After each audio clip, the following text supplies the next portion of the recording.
हाँ, तो अपना जो है ये था, हाँ ये हाई प्रेशर पे है, ठीक है।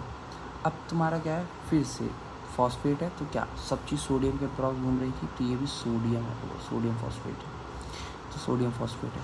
अब तुमने इसके साथ तो रिएक्शन करा ली थी, ठीक है।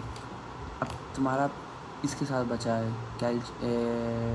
CaCl2 और MgCl2 के साथ, तो अब तुम हाई प्रेशर में, क्योंकि इन सब के साथ क्या है, तुम्हारा लो प्रेशर में हो जाएगा, हाई प्रेशर में क्या ये तुम्हारे बचे रहे हैं, तो तुम इनको क्या करो कि हाई प्रेशर में इनके साथ रिएक्ट करो, और कुछ नहीं है, डबल डिस्प्लेसमेंट मेथड है, ठीक है। वो तो तुम ये रिएक्शन यहाँ ये तुम्हें पास पता चल जाए, यहाँ से तुम कुछ भी करके लिख दोगे, बस यहाँ जो लिखना उस स्टैंडर्ड कंपाउंड से लिखना, कुछ भी अजीब मत लिख दो, बस यहाँ ये तुम्हें पता चल जाएगा, यहाँ से यहाँ तक तुम बना ही लोगे, बहुत सिंपल है।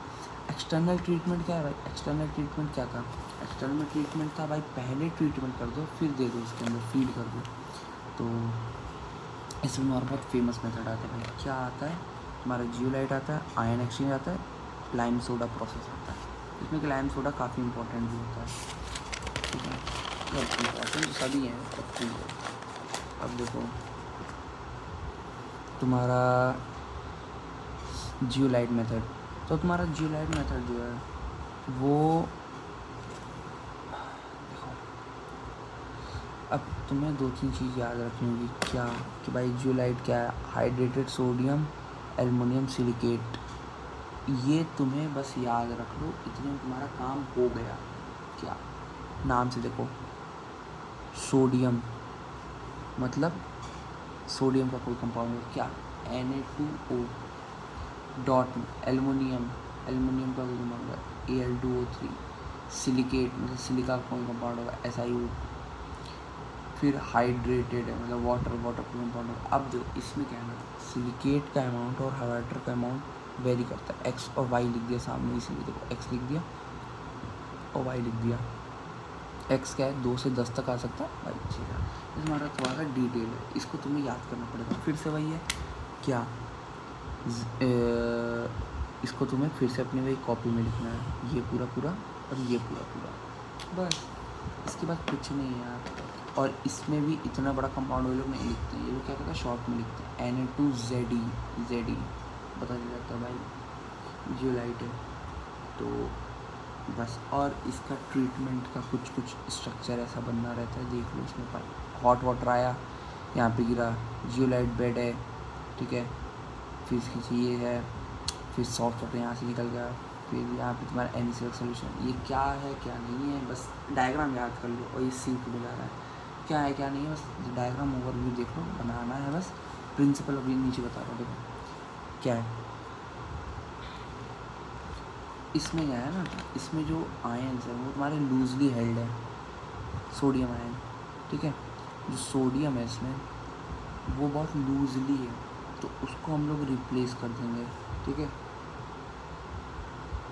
अब सोडियम लूजली हेल्ड है, तो उसी को हटा करके हम कैल्शियम मैग्नीशियम डाल देंगे, और बाद में कैल्शियम मैग्नीशियम को हटा के वापस सोडियम डाल देंगे, तो हमारा सब चीज़ रीजनरेशन हो जाएगा।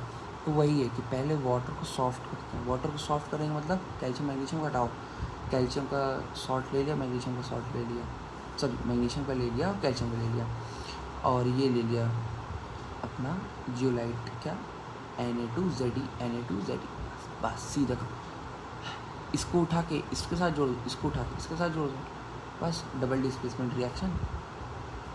जोड़ो मत, मतलब सोडियम को उसके साथ मत जोड़ो, सोडियम अपना पॉजिटिव में आयन मत लिख दो बस, क्योंकि अभी आगे रिएक्शन कर दी।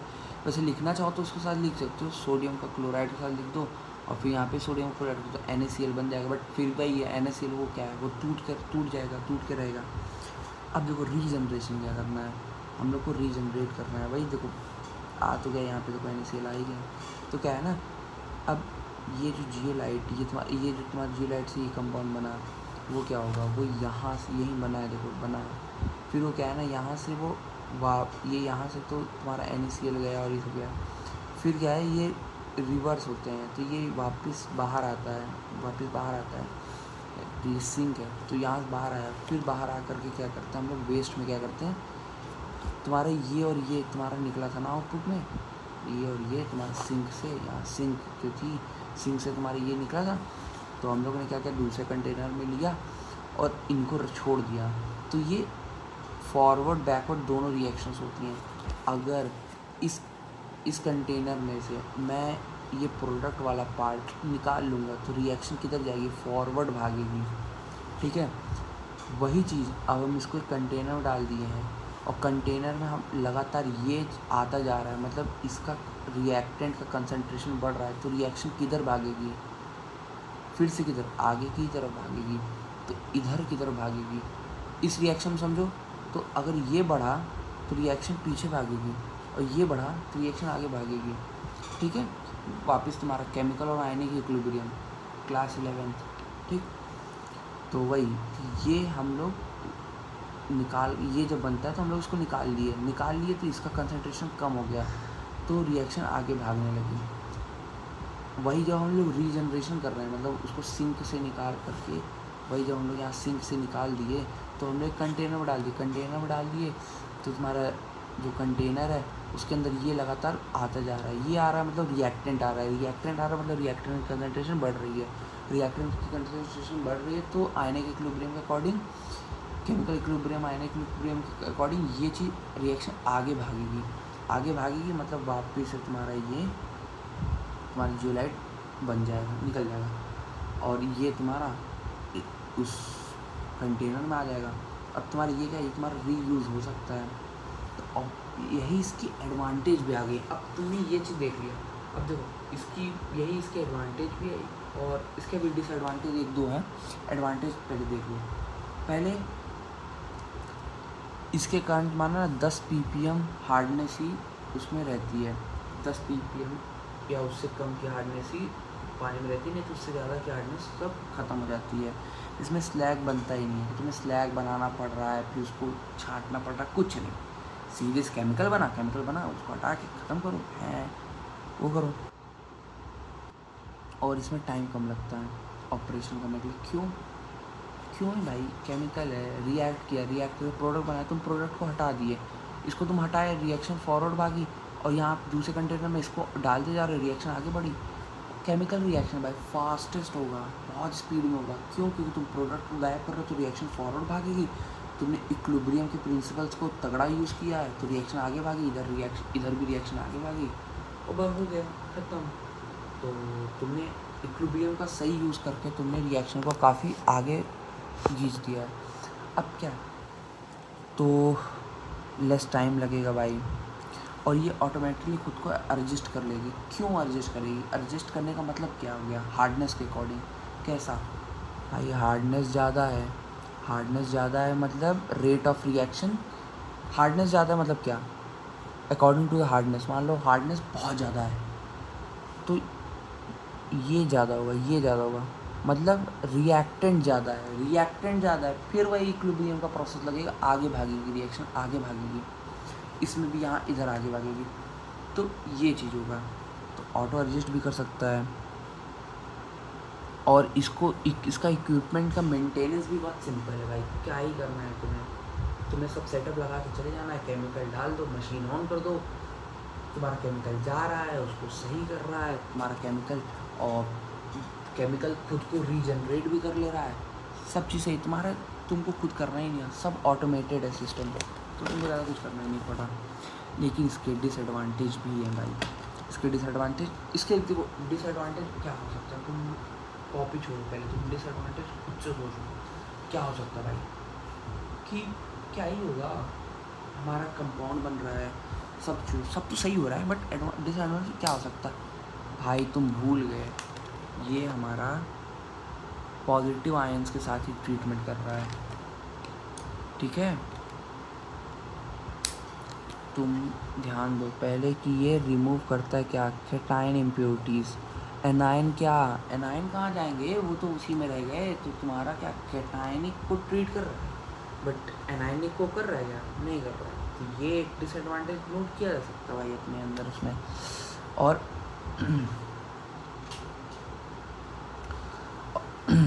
ये treatment of water under more sodium salt, अगर सोडियम सॉल्ट ज़्यादा हो गए तो क्या होगा? तो सोचो कभी, सोडियम सॉल्ट ज़्यादा हो गए मतलब यहाँ पे सोडियम का कंपाउंड आ गया, मतलब ये भी सोडियम का कंपाउंड, ये भी सोडियम का कंपाउंड होता। तो याद करो क्लास 11th-12th की केमिस्ट्री कि जब रिएक्टेंट में दोनों ही सेम आयंस होते हैं। इलेक्ट्रोलाइसिस में याद करो, इलेक्ट्रोलाइसिस में था इलेक्ट्रोप्लेटिंग का सबसे पहला कंसेप्ट था कि जो तुम्हारे इलेक्ट्रोलाइट हैं अगर उनमें दोनों सेम होते हैं कंपाउंड और इलेक्ट्रोड का भी सेम होता है तो इलेक्ट्रोप्लेटिंग होती है। उसी कारण अगर दोनों सेम मतलब रिएक्शन नहीं होता, मेन कंसेप्ट होता है रिएक्शन नहीं होता है। अगर इधर भी सोडियम का कंपाउंड है इधर भी सोडियम का कंपाउंड है, बहुत स्लो होता है और मोस्टली रिएक्ट ही नहीं होता, दोनों सोडियम का कंपाउंड है। तो इलेक्ट्रोप्लेटिंग इसी से स्टार्ट हुई, इसी कंसेप्ट से कि रिएक्ट नहीं होता। तो सेम चीज़ तुम्हारी यहाँ लग रही है कि भाई अगर सोडियम के ज़्यादा हो गए सॉल्ट्स तो उसमें कंसनट्रेशन बढ़ जाएगी और तुम्हारा जो जियोलाइट है उसमें भी सोडियम है, फिर टकराव होगा भाई, क्योंकि दोनों सोडियम का कंपाउंड है तो रिएक्शन को बहुत स्लो कर देंगे। ठीक, सिंपल सा है, दिमाग में रख लो बस, ठीक है। और भाई इसकी लिमिटेशन है भाई, टर्बिड वाटर हम लोग इससे ट्रीट नहीं कर सकते, एसिड नहीं ट्रीट कर सकते, ठीक है। हॉट वाटर नहीं कर सकते, इसमें यूज़ नहीं कर सकते हॉट वाटर का, और जिसमें ये कंपाउंड्स प्रेजेंट हैं उसमें नहीं यूज़ कर सकते, ठीक है। अब सोचो भाई टर्बिड वाले में क्यों नहीं कर सकते, क्योंकि भाई टर्बिडिटी जब आती है तो वो अपने साथ ऐसे कुछ कंपाउंड्स लेके आती हैं जिससे कि वो रिएक्शंस नहीं हो सकते हैं प्रोसीड। एसिड का तो सीधा भाई कि एसिड होगा तो एसिड तुम्हारी ये रिएक्शन है ना इसके तुम्हारे फॉरवर्डनेस और बैकवर्डनेस को, इक्विलिब्रियम को डिस्टर्ब करता है बहुत गंदा, और खुद भी रिएक्शन मतलब खुद भी वो रिएक्शन परफॉर्म करने लगेगा तो तुम्हारा इक्विलिब्रियम डिस्टर्ब हो जाएगा। तुम्हारा इक्विलिब्रियम डिस्टर्ब हुआ तो भाई फिर तो गया सब।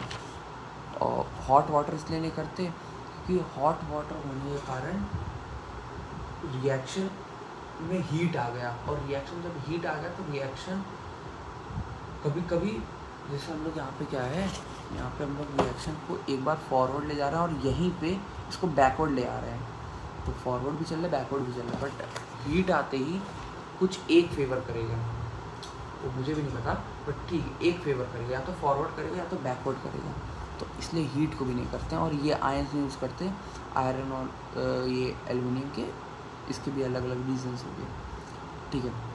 अब तुम्हारे ये आ गया एक आयन एक्सचेंज, ठीक है। अब इसमें क्या है, आयन एक्सचेंज से नाम से पता चल रहा है क्या करना है तुमको, आयन को एक्सचेंज करना है। आयन इसने बोला, नाम बोला केटायन एनायन नहीं बोला, तो ऑब्वियसली इसके दो पार्ट्स होंगे, एक केटायन को एक्सचेंज करो एक एनायन को एक्सचेंज करो, ठीक है। इसमें भी क्या है कि ये लेकिन तुम्हारा है कि इसमें तुम्हारा लूजली हेल्ड वो होगा H+ आयंस, ये तुम्हारा इसके कारण चेंज होगा, और इसमें OH- होगा जो कि ये चेंज करेगा। नहीं समझ आया? देखो जैसे इसमें क्या था, जियोलाइट में क्या था, सोडियम जो है वो हट जाता था और तुम्हारा मैग्नीशियम और कैल्शियम जो है उस पर चिपक करके ये बनाता था, फिर ये वापस हो जाता था। सेम चीज़ यहाँ पे होगा, बस यहाँ सोडियम की जगह तुम्हारा H+ होगा और एक और नेगेटिव में OH- होगा, और पॉजिटिव वाला कैल्शियम और मैग्नीशियम करेगा, नेगेटिव वाला क्या है Cl और SO4- को करेगा। बस नाम से पता चल रहा है तुमको पहले आयन एक्सचेंज। आयन एक्सचेंज में क्या, पॉजिटिव कैटायन दूसरा नेगेटिव एनायन दोनों एक्सचेंज कर सकते हैं। पॉजिटिव में कौन, पॉजिटिव में हमारा H+ करेगा, नेगेटिव में कौन, नेगेटिव में हमारा OH- करेगा। किसको करेगा, ये दोनों है कैटायन में जो कि वो हार्डनेस लाते हैं, और इन्होंने एनायन में जो हार्डनेस लाते हैं, तो इन्हीं को एक्सचेंज करेगा। प्रिंसिपल देखो, प्रिंसिपल में वही भाई बोला, ये और ये तुम्हारा उन दोनों को, इन दोनों को और इन दोनों को रिप्लेस करेंगे। अब वर्किंग प्रिंसिपल देखो भाई, वर्किंग प्रिंसिपल का डायग्राम देख लो, डायग्राम थोड़ा सा है कि भाई यहाँ से वो हार्ड वाटर आया, फिर यहाँ से तुम ये एसिड लिखा है, एसिड बोले तो H+, ठीक है, H+ मतलब तुम्हारा कैटायन, कैटायन का एक्सचेंज होगा, तो तुम्हारा यहाँ पे एसिड गया, और यहाँ से तुम्हारा ट्रीटमेंट होकर के क्या होगा कि भाई ये कैटायनिक जो इम्प्योरिटीज़ थी Ca+2 और Mg+2 ये तुम्हारी निकल गई। कहाँ निकल गई? ये देखो सिंक, ये देखो दिख रहा है सिंक से बाहर आ गई, और तुम यहाँ पे ट्रीटमेंट करके यहाँ लाए, फिर इसको ऊपर डाल दो इसके, और इधर आया, इधर में क्या एल्कलाइन है, एल्कलाइन मतलब OH-, मतलब ट्रीटमेंट किसका होगा? Cl और SO4-2 का होगा, तो यहाँ पे ट्रीटमेंट इसका हुआ, और इस सिंक में, और यहाँ देखो प्योर सॉफ्ट वाटर तुम्हारा निकल गया बाहर। ये ज़्यादा कुछ नहीं है, दो अलग कंटेनर होंगे, एक कैटायन के लिए, दूसरा एनायन के लिए। कैटायन के लिए एसिड होगा, एनायन के लिए बेस होगा। ये यहाँ से गया, ये यहाँ से गया, ट्रीटमेंट हुआ, यहाँ से यहाँ, यहाँ से यहाँ, ये यहाँ से गया, ट्रीटमेंट हुआ, सिंक से बाहर कचड़ा, और ये सॉफ्ट वाटर आ गया, बस कुछ नहीं है, सिंपल सा। रिएक्शन देखो इसमें क्या है ना, ये आयन एक्सचेंज में ऑर्गेनिक कंपाउंड था जो कि तुम्हारा रिएक्ट करता है, तो इस ऑर्गेनिक कंपाउंड में क्या है कि तुम्हारा पहले कैटायन एक्सचेंज देखते हैं। कैटायन एक्सचेंज में क्या है? H+ होगा, RH है, ठीक है, R तुम्हारा कोई भी ऑर्गेनिक कंपाउंड है। उसमें क्या किया ना, इसने क्या किया है कि इसने कैल्शियम के और मैग्नीशियम से रिएक्ट किया। अब तुमको ये रिएक्शन भाड़ में गया, रिएक्शन रटना क्यों भाई, याद ही क्यों कर रहा हूँ मैं, रिएक्शन सोचना ही क्यों है? रिएक्शन को मैथमेटिकल इक्वेशन की तरह देखो ना, कि आया तुरंत बना लेंगे। क्या क्या कि भाई वाटर सॉफ्टनिंग है, कैटायन की अलग होगी, एनायन की अलग होगी। कैटायन में पता है H+ के कारण H+ हट जा रहा था, उसकी जगह Ca+2 और Mg+2 आ रहा था। तो अब कुछ नहीं करना है, तो बस देख लो कि RH है और Ca+2 है, बस इसको हटा के इसको डाल दो, इसको हटा के इसको डाल दो, कुछ नहीं है। ये तो तुम इसको देख करके बना लोगे, तो ये सिंपल सा होगा भाई। चलो ये बना दिए। सिमिलरली बस यही H की जगह OH लगा दो, H की जगह OH लगा दो, यहाँ पे Cl- और यहाँ पे SO4-2, फिर इसको हटा के इसको लगा दो, इसको हटा के इसको लगा दो, सिंपल खत्म। OH हट जाएगा, H+ हट जाएगा, ख़त्म, खेला, काम ख़त्म। और रीजनरेशन देखो, रीजनरेशन में कुछ नहीं है, क्या है भैया, ये रिएक्शन है, इसको रिवर्स कर दो, रीजनरेशन होगा, इसको रिवर्स कर दो, रीजनरेशन होगा, वही है। इन दोनों को रिएक्ट करके बन गया, रीजनरेशन हो गया, इन दोनों को रिएक्ट करके रीजनरेशन हो गया, बस कुछ नहीं। अब देखो इसके एडवांटेज क्या हैं। ये जो रिएक्शन होती है ना, उसमें क्या था ना, इस वाले में क्या था, तुम्हारा 10 ppm तक की हार्डनेस, 10 ppm से कम की हार्डनेस नहीं कर पाता था इसने, लेकिन इसने 0 हार्डनेस दे दिया। कहा भाई लो तुम्हारा पूरा हटा ही देता हूँ, सारी हार्डनेस हटा दिया। इसमें कोई आयनिक की इम्प्योरिटीज़ भी नहीं है, ठीक है, और ये लेस स्पेस पे ऑक्यूपाई कर रहा है। हालांकि तुमको देखने में लगेगा भाई कितना बड़ा सा 2 कंटेनर है स्पेस, बट लेस स्पेस है, सही में लेस स्पेस है, ठीक है। ईजी टू ऑपरेट है, यही है, तो इसको तो देख लो, रीड कर लो भाई, ईजी टू ऑपरेट है। और इसमें कॉस्ट भी कम लगती, भाई कॉस्ट कम क्यों लगेगी, क्यों? क्योंकि भाई तुम्हारे पास रिएजेंट्स हैं, सब सेम है, पिछले वाले की तरह सब सेम है, सब चीज़ें। बट इसमें क्या है ना कि पिछले वाले में तुम्हारा जियोलाइट था, तुम जियोलाइट से ट्रीटमेंट ये सब करा, इसमें क्या है, तुम्हारा कोई भी तुम OH है और ये RH है और ROH है, तुम डाल दो, तुम्हारे पास चीप भी पड़ेगा, तुम्हें सस्ता मिल जाएगा, कहीं भी मिल जाएगा आराम से, ये है। और लिमिटेशन क्या है, इसको सेटअप का कॉस्ट है हाई है, क्यों? क्योंकि भाई तुम 2 कंटेनर लगा रहे हो, बड़ा ये सब लगा रहे हो, तो उसमें इंस्टॉलेशन तो ज़्यादा अमाउंट का है, बट वही है कि इंस्टॉलेशन लगाने के बाद तुमको बहुत आराम है, तो इंस्टॉलेशन तो हाई है। और ये स्मॉल स्केल के लिए यूज़ कर पाते हैं हम लोग, कि भाई छोटा मोटा ट्रीटमेंट कर लिए, क्योंकि भाई ये है, बट ये ऑर्गेनिक रिएक्शन है। और एक बात ऑर्गेनिक रिएक्शन की याद रखनी चाहिए भाई, organic reactions are slower reaction than inorganic. Inorganic compounds जो होते हैं ना उनकी रिएक्शन बहुत हाई होती है, बहुत फास्ट होती है, ठीक है। 12th में होता है, 12th में बताते हैं जब ऑर्गेनिक की रिएक्शन स्टार्ट होती है, तो ऑर्गेनिक केमिस्ट्री में, तो कि ऑर्गेनिक की रिएक्शंस आर स्लोअर, वो लगभग इक्विलिब्रियम के में होती हैं ऑर्गेनिक की रिएक्शंस, बट इनऑर्गेनिक की रिएक्शंस बहुत फास्ट होती हैं, तो इसीलिए इसको लार्ज स्केल में नहीं यूज़ करते, क्योंकि स्लो रिएक्शंस होती हैं, बहुत धीरे धीरे काम करता है। अब देखो सोडा लाइम प्रोसेस क्या होता है, सोडा लाइम प्रोसेस के लिए सोडा होगा, लाइम होगा, खत्म। सोडा क्या है तुम्हारा, ये है Na2CO3, लाइम क्या है तुम्हारा COH। अब इसमें क्या करना है, तुम्हें प्रेसिपिटेट बनेगा किसका, इसका CaCO3 का, और ये बनेगा, भूल जाओ, सब भूल जाओ, भूल जाओ, सोडा है, लाइम है, ठीक। सोडा का फॉर्मूला याद है, लाइम का फॉर्मूला आ जाओ, कुछ नहीं करना। टेम्परेरी हार्डनेस पहले देखो, सोडा लाइम, देखो लाइम से टेम्परेरी हार्डनेस, सोडा जो है वो एक ही चीज़ करता है, सोडा का छोड़ो तुम, पहले लाइम, सारी ट्रीटमेंट लाइम से है, ये दिमाग में याद रखो। सोडा लाइम प्रोसेस में क्या है, सारी ट्रीटमेंट लाइम से है, एक ट्रीटमेंट है जो सोडा से है, ठीक है। अब देखो लाइम से क्या है, टेम्परेरी हार्डनेस, टेम्परेरी हार्डनेस किसके किसके कारण होती है, इंजन के कारण होती है।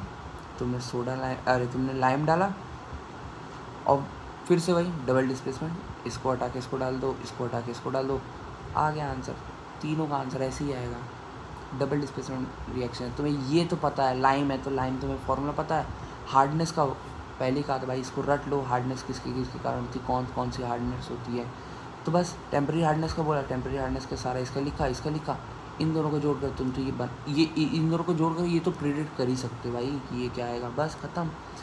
अब सिमिलर वैसे ही परमानेंट हार्डनेस के लिए, परमानेंट हार्डनेस के तुम्हें पता है ये है और इसके ये है, तो तुम इन दोनों से प्रिडिक्ट कर पाओगे भाई ये निकलेगा, बस तुम रटो मत, इन दोनों को जोड़कर तुम प्रिडिक्ट तो कर पाओगे ना भाई कि ये है तो इसके कारण ये तो बनेगा, इतना तो प्रिडिक्ट कर लोगे एज एन इंजीनियर। तो लाइम वाटर में अब देखो डिज़ोल्व गैसेस, जैसे कहा था भाई ऑक्सीजन भी डिज़ोल्व हुई रहती है, CO2 होती है, H2S भी होती है, तो इन सब के को हटाने के लिए लाइम वाटर बहुत अच्छा है। तो लाइम हमने लिया, अब लाइम से ये दोनों गैसेस हैं, ये गैसेस हैं, ऑब्वियसली फिर से इसके कारण ये बन जाएगा, इसके कारण ये बन जाएगा। क्या ये और ये से गैस करना आसान है, इसका गैस करना आसान है, इसका थोड़ा सा टफ होता है गैस करना कि भाई यहाँ क्या बनेगा, बट फिर भी वही बात है, इसमें तुम डिस्प्लेसमेंट देख लो ना, CA को S के साथ जोड़ दो, इसको इसके साथ जोड़ दो, इसको इसके साथ जोड़ के क्या पानी बनेगा, इसका CAS बनेगा, ये दोनों तुम्हें पता चलेगा ना। तो इसको बस प्रिडिक्शन मारो, और प्रिडिक्शन ऐसा मारो कि ये कोई मतलब नेचुरल, मतलब एक रियल कंपाउंड कोई हो। अब ऐसा मतलब भाई कि Ca2CO3 ऐसा करके कोई कंपाउंड बना दो, तो ऐसा कंपाउंड एग्जिस्ट नहीं करता, तो बस इन दोनों को सोच करके कुछ ऐसा कंपाउंड बनाने की कोशिश करो जो एग्जिस्ट करता हो, बस ख़त्म, तुम्हारी रिएक्शन ख़त्म। ऑब्वियसली ये इतना तो इसने से ये इन दोनों को मिला करके ये प्रिडिक्शन हो जाएगा, 2-3 बार देखोगे तो प्रिडिक्शन हो जाएगा। इस रिएक्शन को 2-3 बार कॉपी में लिख करके देख लो। और लाइम अब मिनरल है, मिनरल में क्या है भाई तुम्हारा वो मिनरल एसिड, तो मिनरल एसिड में ये है तुम्हारा, ये है, इन दोनों के साथ रिएक्शन में ये बनेगा। ये थोड़ा सा तुम्हारा कह सकते हैं फिर से वही प्रिडिक्शन करने थोड़ा सा टफ है, बट फिर भी वही है कि 2-3 बार ट्राई करो लिखने का। तो देखो इसका प्रिडिक्ट करना थोड़ा टफ होगा और इन दोनों का प्रिडिक्ट करना थोड़ा टफ होगा, बट फिर वही है कि ट्राई करो, और नहीं हो रहा है तो जिनका टफ लग रहा है ना उनका ये देख लो डिस्प्लेसमेंट, इसका इसके साथ CA का Cl के साथ मिल जा रहा, फिर CA का SO4 के साथ मिल जा रहा, डिस्प्लेसमेंट ही है, डबल डिस्प्लेसमेंट रिएक्शन है, बट किन्हीं का तुम प्रिडिक्ट कर पा रहे हो, किन्हीं का नहीं कर पा रहे हो, तो उसको लिख करके देख लो। फिर वही है भाई तुम्हारा एल्युमिनियम के सॉल्ट्स हैं और आयरन के हैं, आयरन आ गया, ठीक है, आयरन आ गया, एल्युमिनियम आ गया। अब देखो आयरन की ये रिएक्शन कंटिन्यू है यहाँ तक में, कैसे FeSO4 है, वो इसके साथ रिएक्ट करके FeOH का होल ट्वाइस बनाया, फिर ये FeOH का होल ट्वाइस, फिर पानी और ऑक्सीजन से मिल करके FeOH का होल थ्राइस बनाया, ठीक है, फेरस से फेरिक बन गया। ये तुम्हें फिर से वही है, इसको भी तुम्हें याद नहीं करना है, इसको तुम्हें क्या करना है, जब आयरन से रिएक्शन होता है तो आयरन को तुम्हें दिमाग में रखना भाई, आयरन क्या फेरस। तो हमेशा देखो कि भाई FeSO4 ही है, ठीक है। जब भी तुम लोगों को SO4 लिख, अगर तुम देखो SO4 नहीं भी लिख रहे हो ना, Fe+2 लिख दिए ना तो भी ठीक है यार, तुम इतना सब समझ जाएगा ना। Fe+2 लिख दो तुम, Fe+2 से तुम इसको रिएक्शन करके तुम +2 का +2 ही रहता है, बस ये SO4 हट जाता है।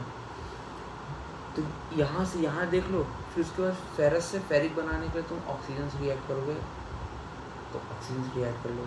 माना कि ये पॉइंट ये तुम्हें प्रिडिक्ट करने में भी टफ होगा और लिखने में भी टफ होगा, तो ये पॉइंट को तुम 3-4 बार नोटिस कर लो, अगेन इसको नोट्स में और पेपर पे लिख लो भाई, इसको तो प्रेफर करूँगा भाई, क्योंकि ये नहीं याद होगा, कितना भी ट्राई कर लो ये प्रिडिक्शन में भी गलत होता रहता है। और सिमिलर यही तुम्हारा एल्युमिनियम का भी है भाई, ये तुम्हारा हो जाएगा, प्रिडिक्शन में गलत हो जाता है। अब देखो बताया कि जैसे लाइम सबका करता है, सोडा एक का करेगा, सोडा किसका करेगा, CSO4 और CaCl2 का, ठीक है। अब जैसे देखो इसमें क्या था, CaCl2 और CaSO4 बना, तो ये इनको ट्रीटमेंट के लिए तुम्हारा लाइम आ ही है, सोडा आ ही है, सोडा तुम्हारा ट्रीटमेंट कर देगा, इन दोनों को मिला के ये आ जाएगा। ये तो आसानी से प्रिडिक्ट हो जाएगा यार, इस CA है तो CaCO3 बन जाएगा, जो बचा कुछ उसको आपस में मिला दो, बन गया। इसके एडवांटेज बहुत है, तुम्हारा इकोनॉमिकल मेथड होता है, कोलाइडल इम्प्योरिटीज़ निकल जाती हैं, आयरन मैग्नीशियम निकल जाता है, तुम्हारा एसिड वाटर जो होता है जिसमें एसिड होता है वो भी सॉफ्ट हो ही जाता है, ठीक है। और तुम्हारा 15 से 50 ppm तक हार्डनेस अवेलेबल हो जाती है इसमें, और बैक्टीरिया हट जाता है। ये बैक्टीरिया वाला पॉइंट भी देख लो, क्योंकि बैक्टीरिया क्या है ना कि बैक्टीरियल इम्प्योरिटीज़ होगी। अब बैक्टीरियल इम्प्योरिटीज़ क्या, वो कोई ऑर्गेनिक इम्प्योरिटीज़ होंगी तो वो भी इसके ट्रीटमेंट से हट जाती हैं लाइम के रिएक्शन से, ठीक है। अब हमारा आ गया चैप्टर, बस ख़त्म होने वाला है। डिसएडवांटेज, ठीक है। केयरफुल, पहली बात केयरफुलनेस उसमें रहना होगा, वगैरह वगैरह, देख लो इसको भाई। इसके लिए तुम्हें बहुत सारी स्टडीज़ वाटर की पता होनी चाहिए, जिससे जो वाटर तुम ट्रीट कर रहे हो उस वाटर के बारे में तुमको बहुत कुछ पता होना चाहिए। मान लो उस वाटर में ऐसा कुछ हुआ जो कि ऐसा रिएक्ट किया कि साला आग ही लग गया, तो ये लाइम सोडा रिस्की चीज़ है, तो उसके लिए तुमको पहले से वाटर की स्टडी होनी चाहिए, ठीक है। और ये बहुत लार्ज अमाउंट में भी कर सकता है। फिर से वही जब भी पहले था कि भाई 15 से 50 ppm तक का हार्डनेस दे देगा, बट भाई ये 15 से 50 तक में भी बहुत गंदा हो गया यार, उससे कम हो जाता तो मज़ा आ जाता, तो ये चीज़ है। और अब तुम्हारे यहाँ पे छोटा सा पॉइंट आ गया कि जैसे कि तुम्हारा डिज़ोल्व, सिंपल सा है यार, डिसैलिनेशन है तुम्हारा, रिमूवल ऑफ डिज़ोल्व NaCl, तुम्हारा नमक निकालना भाई। देखो मुझे एक लोटा मिला, ठीक है, एक जग मिला, उसमें पानी था, तो एक बच्चे ने क्या किया, 20 चम्मच नमक डाल दिया, और फिर मेरे से कह रहा है भैया भैया भैया आप ना इस नमक को निकाल के मुझे दे के दिखाओ, तो मैं जानूँगा कि आप बीटेक कर रहे हो। तो एज अ बीटेक स्टूडेंट मेरा ईगो हर्ट हो जाएगा। तो मैंने बोला भाई, मैंने कंसेप्ट देखे बहुत सारे, बट जो बेसिक कंसेप्ट और बहुत तगड़ा था, रिवर्स ऑस्मोसिस, ये तो अपना सिंपल सा कंसेप्ट है। मैंने रिवर्स ऑस्मोसिस यूज़ किया और सारा प्योर वाटर अलग कर दिया, और जो सॉल्टेड था, कंसंट्रेशन छोटा सा, थोड़ा सा पानी में पूरा सॉल्ट मिला था, उसको रख दिया और ड्राई होकर के वो नमक हो गया। बच्चे के सामने मैं कूल बन गया। तो ऑस्मोसिस सबको पता है भाई, सेमी परमिएबल मेम्ब्रेन होती है, उससे तुम पास करते हो हायर कंसंट्रेशन ऑफ सॉल्यूट की solvent, higher concentration of solute से हम लोग लोअर कंसंट्रेशन ऑफ सॉल्यूट तक जाते हैं। और रिवर्स ऑस्मोसिस में हायर कंसंट्रेशन ऑफ सॉल्वेंट से लोअर कंसंट्रेशन ऑफ सॉल्यूट पे जाते हैं हम लोग। Sorry low concentration of solute से हाई कंसंट्रेशन ऑफ सोल्यूट पे जाते हैं। ठीक है, देख लेना इसको ऑस्मोसिस और रिवर्सन, क्योंकि बहुत सिंपल में है और उसके एडवांटेजेस भी बहुत है भाई। 90% ये चीज़ें हर जगह तुम्हारे RO प्योरीफायर सब में यही यूज़ होता है। ठीक है, आयनिक इम्प्योरिटीज नॉन आयनिक सबको निकाल देता है, लो कॉस्ट प्रोसेस होता है। ठीक है, और एनर्जी भी कम इसको चाहिए होती है, सिंपल ऑपरेट होता है, प्योर वाटर होता है वगैरह वगैरह। इसका इंडस्ट्री यूज़ होता है, लैब प्रिपरेशन, ये सब यूजेज है। और देख लो एक सेकेंड, देखो लाइन में ना एक इम्पॉर्टेंट पार्ट है, मुझे बाद में मिला था, हाँ फायर एक्सटिंग्विशर ये सब यूज़ है इसके। तो अब देखो लाइन में क्या है ना, एक मुझे पार्ट मिला था, बताना था इसको। लाइम क्या है, लाइम सोडा की ट्रीटमेंट 2 पार्ट में डिवाइडेड है। वो क्या है, कोल्ड लाइम और एक हॉट लाइम है। कोल्ड लाइम और हॉट लाइम ट्रीटमेंट में कुछ नहीं है, ये दोनों बस फिजिकल मेथड्स हैं कैसे कैसे। ये तुम्हारा कंटेनर है, कोल्ड लाइम में क्या है, गर्म ठंडा होगा, हॉट में गर्म होगा। ये तुम्हारे यहाँ से गया तुम्हारा हार्ड वाटर, यहाँ से तुम्हारा सॉफ्ट वाटर बाहर आया, यहाँ से तुम्हारा सब गंदगी बाहर निकलेगी, और ये तुम्हारा केमिकल है। इस वाले में इंटरमीडिएट में क्या होता है, ये धीरे धीरे आता है और धीरे धीरे जाता है। कॉन्टिन्यूस में क्या आता है, ये तेज़ी से आता है और तेज़ी से जाता है। बस सेम चीज़ यही है, हॉट होगा गर्म होगा, बट गर्म में क्या है, इसमें क्या होगा धीरे धीरे आएगा, इसमें क्या है तेज़ी से आएगा। ये क्या है फास्ट है, सॉरी ये स्लो है, ये तुम्हारा क्या है फास्ट, ये क्या तुम्हारा स्लो है, ये क्या तुम्हारा फास्ट है। बस ख़त्म। इसमें क्या धीरे धीरे पानी आएगा, इसमें तेज तेज जाएगा, इसमें धीरे धीरे आएगा, इसमें तेज तेज जाएगा, नाम से देखो सेम सेम। ठीक है, और हॉट और कोल्ड मतलब ये ठंडा होगा ये गर्म होगा, बस और कुछ नहीं है। और डिटर्मिनेशन ऑफ हार्डनेस, देखो हार्डनेस डिटरमाइन करने के लिए पहला EDTA मेथड बहुत फेमस है, बहुत अच्छा मेथड है। ठीक है, इसका ethylene diamine tetra acetic acid. ठीक है, इसका स्ट्रक्चर है ये, इसका स्ट्रक्चर में तुम्हें फुल फॉर्म याद करो, ethylene diamine tetra acetic acid. तो इथाइलिन मेथ एथ डायमीन 2 अमीन टेट्रा एसिटिक एसिड, इस अमीन पे 4 एसिडिक एसिड लगे हैं, बस ख़त्म। इसमें जो याद करने की चीज़ है कि इसका वो तुम्हारा आयन जो आयनिक फॉर्म में यहाँ पे H हटा दो और यहाँ पे H जोड़ दो, बस और कुछ नहीं है। बस तुम्हारा बेसिकली ये मेन डायग्राम है। तो EDTA का फुल फॉर्म पता होना चाहिए, ये पता हो। अब आगे का रिएक्शन देख लो, बस कुछ नहीं है। EBT ये तुम्हारा इंडिकेटर होता है। ठीक है, अब तुम्हारा इंडिकेटर क्या है, तुम्हारा ब्लैक कलर का होगा।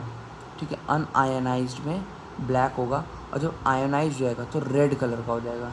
ठीक है, अनआयनाइज्ड में ब्लैक होगा, आयनाइज्ड में रेड होगा। ठीक, तो अनआयनाइज्ड का स्ट्रक्चर ये है। स्ट्रक्चर याद करने का है हिम्मत तो भाई याद कर लो, वैसे मुझे खुद भी नहीं याद होता तो क्या ही करूँ, क्या ही बोलूँगा मैं। इसका कैसे इसका पता कैसे करते हैं कि हार्डनेस है कि नहीं है।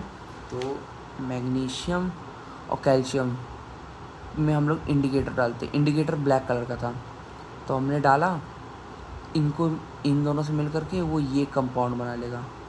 तुम्हें पूरा स्ट्रक्चर नहीं लिखना, बस EBT लिख दो और हाइफन में इधर में ये लिख दो, और ये वाइन रेड होगा। वाइन दारू वाली वाइन रेड है। अब वाइन रेड में फिर तुम EDTA डाल दो, बस EDTA डाले, ये तुम्हारा कलरलेस बन गया, ये कलरलेस बन गया, मगर EBT तो तुम्हारा ब्लू कलर का हो जाएगा। क्यों ब्लू कलर का हो जाएगा, क्योंकि मतलब अलग हो गया, इसका कलर हो गया नॉर्मल में, मतलब क्योंकि हाफली आयनाइज्ड है। मतलब वही है कि ये आयनाइज्ड भी, अनआयनाइज्ड भी नहीं, आयनाइज्ड भी नहीं है, तो इसका ब्लू कलर आ जाएगा, तो एक डिफरेंट कलर ही आ गया। तो तुमको बस कुछ नहीं याद रखना, तुमको रखना पहले ब्लैक था, हमने ट्रीट किया वाइन रेड हुआ, फिर हमने ट्रीट किया ब्लू हो गया। तो ब्लैक से वाइन रेड, फिर वहाँ से ब्लू। ठीक है, और शॉर्ट फॉर्म में लिख लो BRB, बस ख़त्म। और इतने पे हम लोग का EVT खत्म हो गया। और एक टॉपिक और बचा था, एल्कनिटी ऑफ वाटर, जो कि बाद में देखेंगे।